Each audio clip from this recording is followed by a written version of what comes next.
नमस्कार, माझे नाव ऋषिकेश गणेश पोटे. मी तुमच्या समोर एक पात्री सादर करणार आहे. तर आपण सुरू करूया. शिरवी ही सह्याद्री पर्वताच्या कुशीतील एका खेड्यात राहणारी मुलगी. सुगीच्या सणाच्या आदल्या दिवशीची गोष्ट आहे. रात्र झाली होती. मोठा पिवळा धमक चंद्र हलकेच उगवत होता. शिरवीचे आई वडील व तिच्या दोन्ही बहिणी सणाच्या खरेदी निमित्त बाजारात गेले होते. शिरवी त्यांच्याबरोबर गेली नाही, कारण तिला घरी राहून सगळं घरातील काम करायचं होतं व घरच्यांना चकित करायचं होतं. त्यांची यायची वेळ झाली, पण शिरवीचं कामच आटोपलं नाही.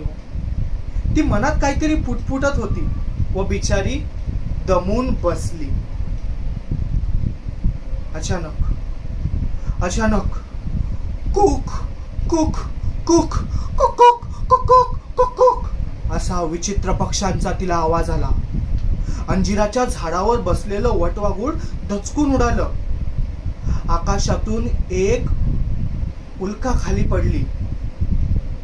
शिरवी नदीजवळ बघताच जणू चंद्रकिरणांवरून चंदेरी तुकडे तिला खाली उतरताना दिसू लागले. शिरवी नदीजवळ धावत गेली, तर तिला असे दिसले की ते चंदेरी तुकडे नसून ते चंदेरी प्राणी आहेत, थोडेसे माणसांसारखे दिसणारे.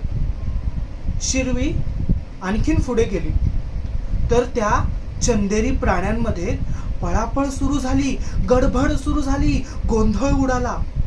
तर काय झाले बुवा हे पाहायला शिरवी आणखीन पुढे गेली, तर प्रवाहात एक चंदेरी प्राणी पडला होता.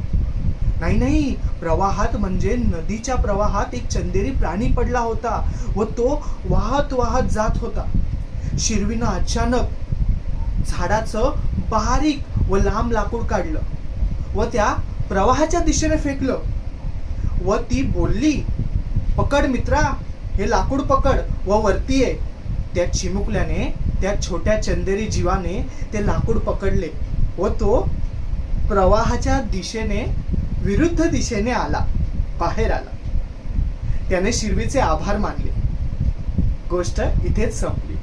धन्यवाद.